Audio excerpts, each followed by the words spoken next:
ஸ்ரீ விஷ்ணு சகஸ்ரநாம ஸ்தோத்திரத்தின் அடுத்த ஈரடி. ருத்ரோ பகுஷிரா பப்ருர் விஸ்வயோனி சுசிஸ்ரவாக அமிர்த சாஸ்வதஸ்தானுர் வராரோஹோ மகாதபாக. இந்த ஈரடியிலிருந்து முதல் அடியை ருத்ரோ பகுஷிரா பப்ருர் விஸ்வயோனி சுசிஸ்ரவாக என்கின்ற அடியை இந்த வீடியோவிலே பார்க்கலாம். ருத்ரக எல்லா உலகங்களையும் அழிக்க வேண்டிய சம்ஹார காலம் வரும்பொழுது எல்லா உயிர்களையும் சம்ஹரித்து அவர்களை எல்லாம் அழ அழ கதற அழிக்கின்றார் என்பதால் ருத்ரக. பொதுவாக இது சிவபெருமானுக்கு சொல்லப்படுவது, ஆயினும் சிவபெருமானாகவும் பரிணமிப்பவர் ஸ்ரீ மகாவிஷ்ணுவே என்பதால் ஸ்ரீ மகாவிஷ்ணுவுக்கும் இந்த திருநாமம் பொருத்தமாக அமைகின்றது. இதற்கு நேர்மாறான இன்னொரு பொருளும் உண்டு. ருஹு. ருஹு என்றால் துக்கம், துன்பம். அதனால் துன்பத்திற்கு காரணமானது எதுவோ அது கூட ரூஹு என்கின்ற பெயர் சொல்லை பெறுகின்றது. திராவய என்றால் ஓடச்செய், விலக்கு, விரட்டிவிடு என்று பொருள். திராவயதி என்றால் அப்படி விலக்கி விடுகின்றான், ஓட்டி விடுகின்றான், இல்லாமல் செய்து விடுகின்றான் என்று பொருள். ரூ என்று சொல்லப்படுகின்ற துன்பத்தை எல்லாம் அவற்றின் காரணத்தோடு திராவயதி விலக்கி விடுகின்றார், ஓட்டி விடுகின்றார், இல்லாமல் செய்து விடுகின்றார் என்பதால் அவர் ஸ்ரீ மகாவிஷ்ணு ருத்ரக என்கின்ற திருநாமத்தை பெறுகின்றார். அப்படிப்பட்ட ஸ்ரீ மகாவிஷ்ணுவுக்கு நமஸ்காரம். ஓம் ருத்ராய நமக. பகவான் எண்ணிறந்த கணக்கிலடங்காத ஆயிரக்கணக்கான சிரங்களை, தலைகளை உடையவர். புருஷ சூக்தத்திலே கூட வருகின்றதே, சகசிர சீர்ஷா புருஷக என்று. அப்படி 1000 தலைகளை உடையவர் மகாவிஷ்ணு பகவான் பரம்பொருள். 1000 என்று சொல்லும் பொழுது பல்லாயிரக்கணக்கான, அதாவது எண்ணிறந்த கணக்கிலடங்காத என்று பொருள். எங்கும் சிரங்களை உடையவர் என்று பொருள்.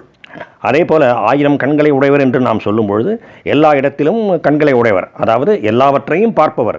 எல்லா இடங்களிலும் காதுகளை உடையவர், எல்லாவற்றையும் கேட்பவர் என்று பொருள் கொள்ள வேண்டும்.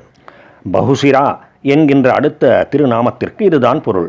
பகு நிறைய, பல, சிரா சிரங்களை உடையவர். பகுசிரா எண்ணிக்கையில் அடங்காத அநேக சிரங்களை உடையவர். ஓம் பகுசிரசே நமக. அடுத்த திருநாமம் பப்ருஹு. ப்ரூ என்கின்ற வேர், ரூட். தாங்குவது அல்லது காப்பாற்றுவது என்று பொருள்படும். அந்த ப்ரூ என்கின்ற மூலச் சொல்லிலே இருந்து பிறந்துதான் பர்த்தா, கணவன், குடும்பத்தை தாங்குபவன், காப்பாற்றுபவன். பகவானோ எல்லோரையும் எல்லா உலகங்களையும் தாங்கி காப்பாற்றி அருள்கின்றார். அதனால் அவர் பப்ருஹு என்கின்ற திருநாமத்தை பெறுகின்றார். ஓம் பப்ரவே நமக. விஸ்வயோனிகி. விஸ்வயோனிகி உயிர்களுக்கெல்லாம் யோனிகி அல்லது கர்ப்பம் காரணமாக அமைகின்றது. பிறப்பு எடுப்பதற்கு, வெளிவருவதற்கு காரணமாக அமைகின்றது. விஸ்வயோனிகி என்றால் விஸ்வமே, இந்த எல்லா உலகங்களுமே தோற்றத்துக்கு வந்திருப்பது அவரால் தான். அவர்தான் இவை எல்லாவற்றுக்குமே காரணம். எல்லா உலகங்களுக்கும் தோற்றத்துக்கும் அவர்தான் காரணம், இருப்புக்கும் அவர்தான் காரணம், மறைவுக்கும் அவர்தான் காரணம். இப்படி எல்லாவற்றுக்குமே அவர்தான் காரணம் என்பதால் அவர் விஸ்வயோனிகி. அவருடைய கொப்பூழிலே ஒரு தாமரை தோன்றுகின்றது. அந்த தாமரையிலே பிரம்மதேவர் தோன்றுகின்றார். அவரிடம் இருந்து இந்த உலகங்கள் எல்லாம் தோன்றுகின்றன.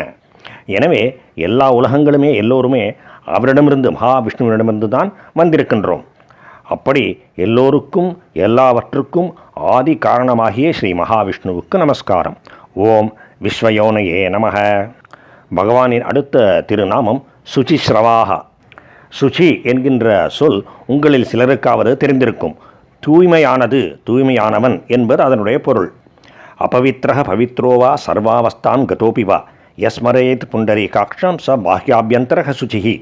இதை உங்களில் பலர் கேட்டிருப்பீர்கள்.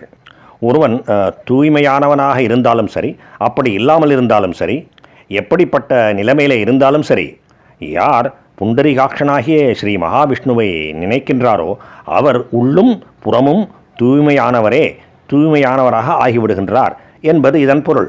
சௌச்சம் தூய்மைப்படுத்துவது, சுச்சி தூய்மையானது. சுச்சிஸ்ரவா.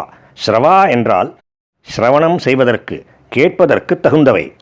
பகவானின் திருநாமங்களும் பகவானின் திரு அவதார செயல்களும் பகவானை பற்றிய கதைகளும் மிகவும் தூய்மையானவை, நம்மை தூய்மைப்படுத்தக்கூடியவை, பெரும் பேறு பெறுவதற்கு உரியவர்கள், கேட்க தகுந்தவை. அப்படி மிகவும் தூய்மையான, தூய்மைப்படுத்தக்கூடிய, கேட்க தகுந்த திருநாமங்களையும் கதைகளையும் உடையவர் பகவான். அதனால் அவர் சுசிஸ்ரவாக. ஓம் சுசிஸ்ரவசே நமக. பகவானுக்கும் பகவானின் திருநாமங்களுக்கும் பக்தர்களுக்கும் நமஸ்காரம்.